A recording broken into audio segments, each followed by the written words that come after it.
Salut les amis, j'espère que vous allez bien, j'espère que ça pète la forme de votre côté. Alors les amis, c'est officiel, Ethereum version 2, si je peux dire cela ici, est dehors.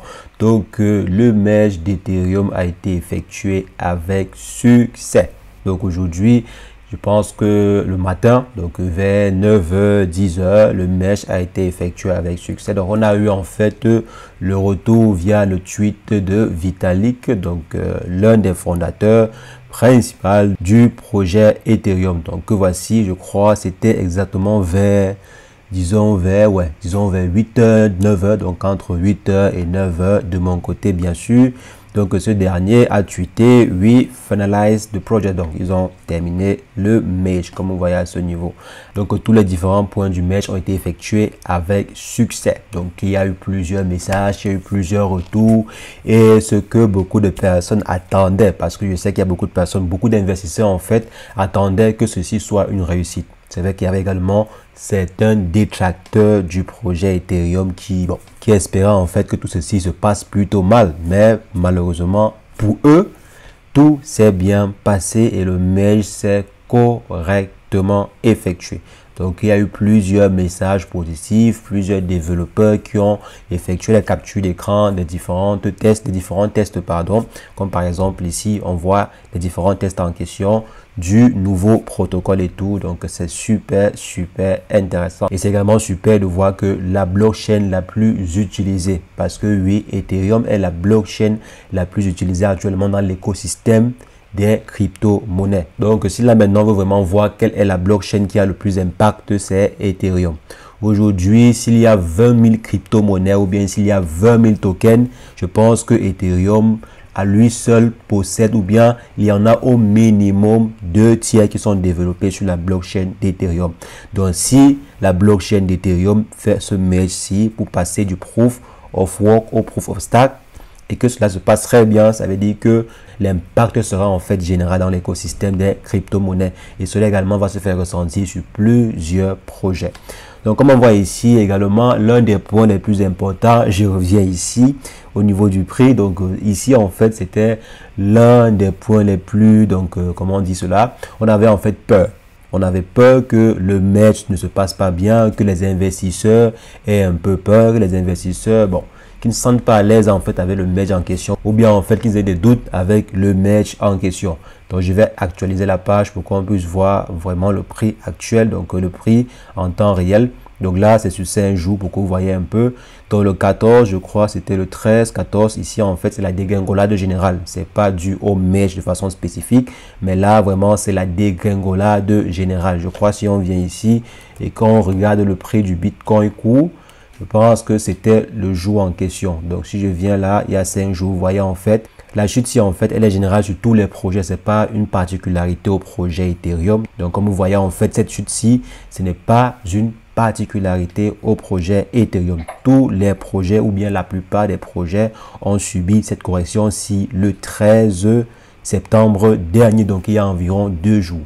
Donc là, par exemple, on peut voir que le marché, si on vient sur la journée d'aujourd'hui, on voit que le marché n'a pas particulièrement répondu, je vais dire comment répondu assez positivement en ce qui concerne les investissements. Donc de façon positive, il n'y a pas eu un impact considérable. C'est vrai qu'on aurait aimé que le merge en question puisse avoir un impact sur le prix de façon considérable, quoi, que l'on puisse voir concrètement sur le prix cette mise à jour en question. Mais malheureusement, pour l'instant, ce n'est pas encore le cas parce que le marché de façon générale, il est tout au rouge. Donc je viens ici, le Bitcoin, on voit bien que le Bitcoin, ce n'est pas du tout cela. Donc là, je vais fermer comme ceci. Là, on voit le Bitcoin, il est au rouge, Ethereum, il est au rouge, Tether, c'est un stablecoin, BNB, il est au rouge. Donc la plupart des crypto-monnaies, comme vous voyez ici, la plupart est dans le rouge. Donc, si par exemple le projet Ethereum, c'est que moi je pense bien sûr, si le projet Ethereum n'a pas explosé aujourd'hui, je me dis que ce n'est pas parce qu'ils ont mal fait ou bien parce que ceci, non. Je me dis c'est simplement à cause du marché. Parce que selon moi, il y a eu trop de bons retours, trop de retours positifs pour ne pas faire en fait de redondance. Il y a eu trop de retours positifs. Le merge a été un succès. Et je le dis en fait pas parce que je suis un fan d'Ethereum, mais je le dis parce que cela est le cas. Donc, Quand les développeurs font du bon travail, il faut apprécier. Quand ils font du mauvais travail, il faut critiquer, mais il faut également savoir apprécier quand le bon travail il est fait. Donc, effectuer un mesh pareil fait passer en fait un protocole du Proof of Work au Proof of Stake. Ce n'est pas chose facile. Croyez-moi, étant développeur, ce n'est pas chose facile.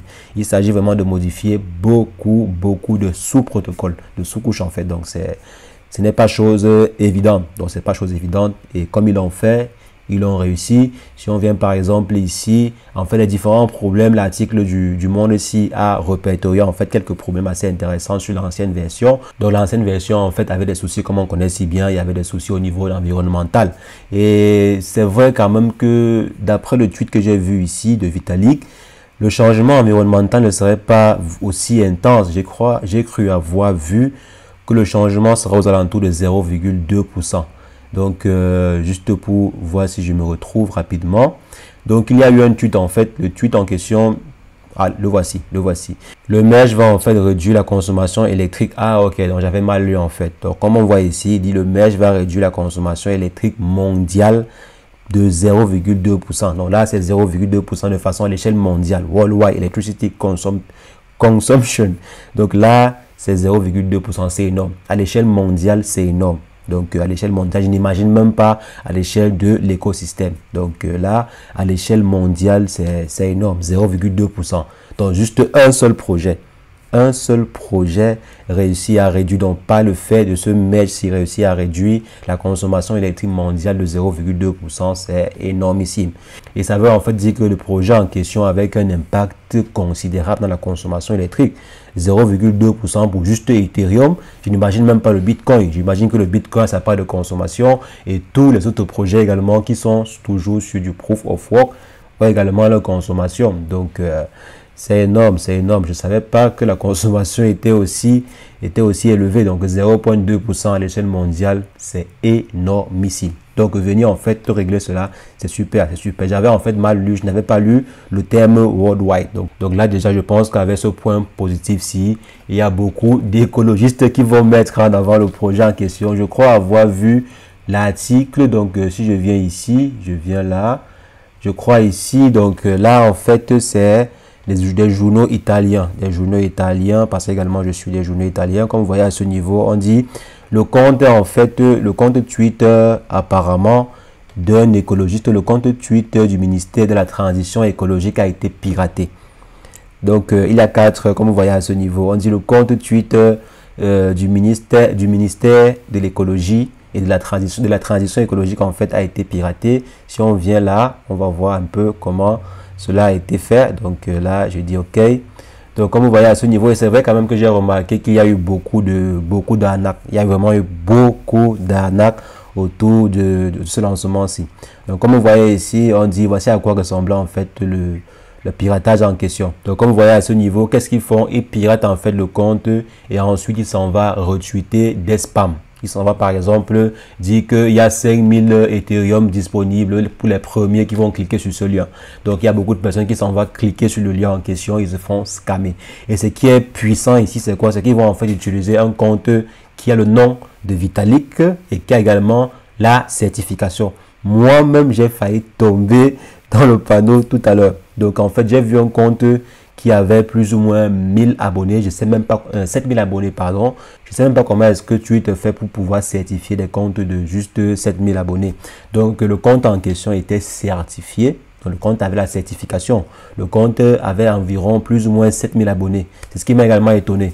Donc, je me suis dit, mais comment est-ce que le compte en question est certifié avec juste 7000 abonnés et qu'on sort? J'ai même cliqué sur le bouton bleu en question pour voir si c'est vraiment le bouton bleu de Twitter. Effectivement, c'était le bouton bleu de Twitter, de la certification en fait de la page. Donc, la page était certifiée et le message était en fait une arnaque. Donc, en fait, il suffisait d'être un peu vigilant. Parce que normalement en fait Vitalik ne peut pas avoir juste 7000 abonnés. C'est quand même le pacha des crypto-monnaies, si on peut dire cela ici. C'est la personnalité la plus influente dans le monde des crypto-monnaies actuellement. Si c'est lui, c'est Vitalik Buterin. Donc si Ethereum est l'écosystème le plus puissant, forcément son DG, c'est lui le plus puissant. Si par exemple il décide de je ne sais pas quoi, s'il décide de faire bouger le marché va bouger. S'il décide de mettre une faille dessus qui va torturer tout l'écosystème, vous voyez un peu, vous comprenez que c'est dangereux. Donc lui, il fait partie et je pense qu'il est l'une des personnes les plus influentes actuellement à côté de CZ de Binance, Donc là, vous voyez, il y a eu plusieurs comptes. C'est pas simplement, je pense que là, c'est parce qu'il s'agit d'une personnalité, politique. Donc, il y a eu plusieurs comptes. Donc, comme je vous l'ai en fait dit, moi-même, je l'ai vu de mes propres yeux. Donc, c'était très, très évident. Et il y a eu bien sûr plusieurs personnes qui sont tombées dans le panneau. Donc maintenant, en fait, avec le merge en question, le travail des mineurs ne sera plus vraiment mis en avant, quoi. Le travail, en fait, des minages de la blockchain d'Ethereum ne sera plus assez lucratif, bon, pour ceux qui minent, en fait, de l'Ethereum. Et ce qui peut également être un petit souci ici, c'est quoi? C'est qu'on quitte, en fait, une décentralisation assez étendue à une concentration, en fait, de la blockchain entre les mains, en fait, d'une poignée de personnes. Donc, le contrôle, en fait, de la blockchain n'est plus fait par des nœuds, par n'importe quel nœud. Donc, cela est, en fait, centralisé. Donc, c'est aussi un problème. Et c'est l'un des inconvénients majeurs du Proof of Stake, c'est que vraiment la décentralisation n'est plus vraiment décentralisée. On est plutôt en train d'aller sur de la centralisation. Donc quand il s'agit en fait du Proof of Stake, donc également ça peut présenter beaucoup plus de failles. Et je crois le projet Solana en fait les frais. Donc le projet en question a payé le prix fort. Donc il faudrait vraiment que cela soit bien géré de la part d'Ethereum. Il ne faudrait pas que demain, par exemple, on entende qu'il y a eu je ne sais quoi avec le protocole parce que tout cela est en fait centralisé. Donc j'espère qu'ils vont très bien le gérer. Donc les développeurs en fait vont très bien le gérer. Donc maintenant, si pour moi, en tant qu'investisseur, je pense également que pour vous, en tant qu'investisseur, on veut que ceci monte. Donc, on aimerait par exemple que la courbe ici, là, qu'elle explose. Donc, après un mesh aussi réussi, il faudrait que ceci explose. Il faudrait en fait que la courbe explose. Mais si déjà la chute était entamée depuis, donc si par exemple on part sur le Bitcoin, donc si déjà par exemple le retrait des fonds sur le marché des crypto-monnaies était entamé depuis longtemps, je crois qu'il n'y a pas grand chose à faire. On va juste attendre. Il n'y a pas grand chose à faire. Donc, comme vous voyez ici, vraiment, c'est énorme. La chute, elle est catastrophique. Alors qu'on avait en fait assisté à une course record. Là, on était quitté, je crois, de 18 000, donc de 19 000, de 18 000 même. 18 000 à presque 22 500, donc 22 700. Donc, on avait vraiment atteint le sommet. Et malheureusement, plusieurs investisseurs sont sortis du marché. Donc, après avoir atteint un prix pareil depuis longtemps, parce que si on vient là et qu'on essaie de guetter depuis un mois, vous voyez, c'est le point le plus haut depuis, je crois, un mois. Depuis presque, bon, plus ou moins un mois, quoi. C'est le prix, c'est le point le plus haut. Donc, plusieurs investisseurs ont fait trouver intéressant de sortir du marché à ce niveau. Et pour pouvoir récupérer cela, c'est pas du tout évident. Donc, il n'y a pas encore l'impact du merge sur le prix associé au projet pour l'instant, selon moi, parce que le marché, il est tout au rouge. Donc, les amis, c'est ce que je voulais partager avec vous. On va se revoir très prochainement pour une nouvelle vidéo sur le décryptage de crypto-monnaie. Mais entre-temps, portez-vous bien.